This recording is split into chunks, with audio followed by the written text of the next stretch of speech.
got some breakfast cooking up here on Good Morning Idaho.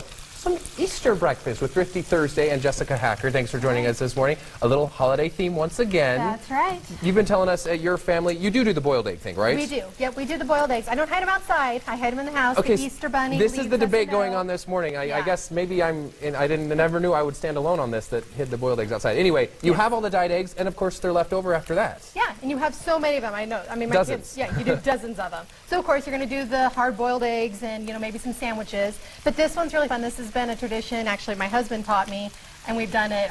If I don't make this, my kids would just have a fit. Okay. But it's called creamed eggs, and it's a breakfast dish. And based on the ingredients I've seen, it's kind of a variation of some sort of, there's lots of breakfast casseroles out there. And it's kind of a variation on some of them. Different way to do it. Because we've got sausage cooking up right now. I like to add sausage to mine. I love that extra little flavor. What you want to do is go ahead. I've got a pound of sausage that I've cooked up. You don't want to drain the grease out of it. Okay. But this is the trick to make the most amazing creamy gravy that's not lumpy with your flour. Is to leave the grease. Leave the grease. Interesting. And this is where you add it. You don't add your milk first. You add your flour now. And the flour is going to absorb all the grease. Okay. And so it pretty much just turns in, So you're just making all the gravy with all the sausage, not trying to separate the meat and then the sausage later or anything. Nope. And by doing this, see how it sucks up all of the grease? Yeah, and the sausage looks dry, so to speak, now. And I have about half a cup of flour in here. You might need less or more depending on how greasy it is. Okay. But do this. And now this is where you want to go ahead and add the milk. Go ahead and add the milk then. Yep. And by doing this, it doesn't get lumpy because the flour has already been absorbed by something. Nice. And nobody likes lumpy gravy, let's be real. Now, I can tell this is at least 2%, right? Yep, it is. I'm assuming the higher fat content, the better cream you're going to get in there. Yep, it is. It's 2%. And so this way, and then you go ahead and add the eggs. There is a dozen hard-boiled eggs. Which is nice because you're using 12 of them. Yes. You don't have to worry about having, 97 more sandwiches. Oh, I'm splashing some milk everywhere. Why don't you scoop them in there softly?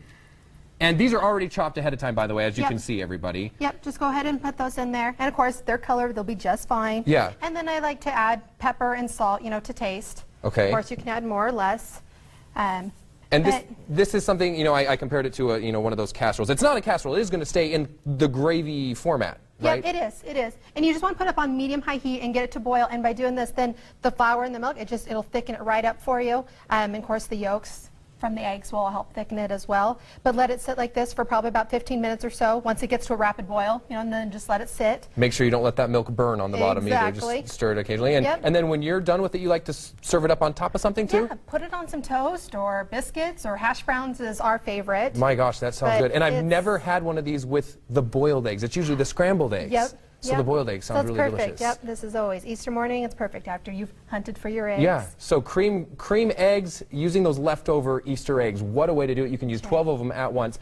And we're going to have some Easter fun as well when Thrifty Thursday continues in the next block. Some things for the kids and those gosh awful peeps. You got to find out what to do with them, right? All right, peep shows coming up next. Finish up the last one we made, those creamed eggs to serve over your biscuits, Jessica. And this one's one of the cheapest ones we've done, I think. The total cost for your family, right? Yeah, it's really cheap. Just a little over $6 to make. And this is the finished product, by the way. You can see how nicely it creamed up. So serve that over some toast or biscuits or whatever. Moving on to the dessert-like stuff with the kiddos, right? It's Easter time, peeps. It's a peep show. And I think that peeps are kind of like the fruitcake of Easter because nobody wants them and then they probably get regifted, right? Yeah, they're so super cute. You might as well have fun with them, right? Exactly. That's what we did. So they're super cute, but they're so sugary. And of course, I'm not helping, but I just think they're kind of fun to make them. If you're not going to eat them, we're putting some extra sprinkles on them, stuff, making them really cute. That'll help you, digest them better, right? Adding but they're more really sugar. Pretty to make like a little Easter display, maybe for your, your brunch or dinner or anything. What I've done though is just melted some chocolate. Okay. If you don't have a double boiler or you don't want, you can use the microwave, but just take a pan and a bowl that's safe to be in the microwave. I've got some water in the saucepan and it's boiling it, and I've pretty much made my own double boiler by this. It's just going to melt the chocolate really slowly. And then you just dipped a peep in there at the bottom and then kind of added some sprinkle decor, however you want to do it that way. Go ahead. So simple enough just to dip that in there. Just dip it in there. Just like that, and then I'm going to let it set while we add some sprinkles. And there's some other ideas. Of course, mine's never going to be as pretty as yours, but some of the other ideas. Another fun one to do, of course, is make a s'more. So more than likely, if you got peeps and you probably have some little chocolate bunnies, this is a great way. Because you're going to get those in the basket as well. To use the chocolate bunnies. So I've just, graham cracker, like you need. Graham cracker, your put chocolate half bunny. of a bunny. Okay, and that's perfectly Easter themed as well. Oh yes. And so then once it's done, You know, a little it'll blown up a melt. little bit. Yeah, they do. They puff. Because and marshmallows explode. Voila, you've got a peep s'more. Or, of course, marshmallows, a common place for them also is some hot chocolate, right? That's right. So, really, I mean, it's stuff that's just simple uses of them. And you're not It doing is. anything fancy, but hey, you Now- could have a peep Yep. in your hot chocolate Hot chocolate, yep. and, that you're doing as well. Go ahead and See if this Float guy your starts smelling. Yeah, marshmallow. duckies And swimming voila, there in yeah. the chocolate. Some great ideas Perfect for the use. stuff that you have. And so, like we said, we've got the recipe for the creamed eggs, all those leftover eggs. This will use up Yep. a dozen of your leftover yep. eggs. And even more if you're making a bigger batch. Wow. So. We'll have that on our website, idahoonyourside.com. Head to livingonacoupon.com, too, and you can see all of Jessica's ideas along with those recipes. Have fun with your kids as well with the peeps. And I think maybe at the end of the show, if we have time, we might have one more final piece of peep fun that I had never heard of. So It's the ultimate. yeah, It's so the best. we'll have a lot of fun with that one. Thanks, Jessica. I was really excited about this because there's a peep fight going on here. It's a great idea. Yeah, we're finishing up Thrifty Thursday. Did you see those peeps with toothpicks stuck in them? Jessica Hacker just started up the microwave. And of Round course, and round they go. what do marshmallows do when you microwave them? Expand. Yeah, expand and expand. Wrestle. So basically, you pick a color and you see which peep is going to stab the other one first.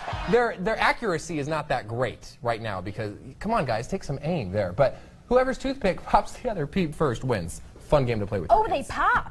Yeah, well, if you puncture them with the other toothpick. Then think I they say just win. yellow's going to win because purple is definitely bigger than yellow at this point.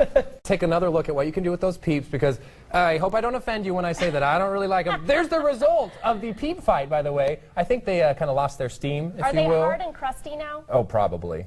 They were cooking for a good 30 seconds. I bet they are. But yeah, they They tied. They tied, our producer is telling us.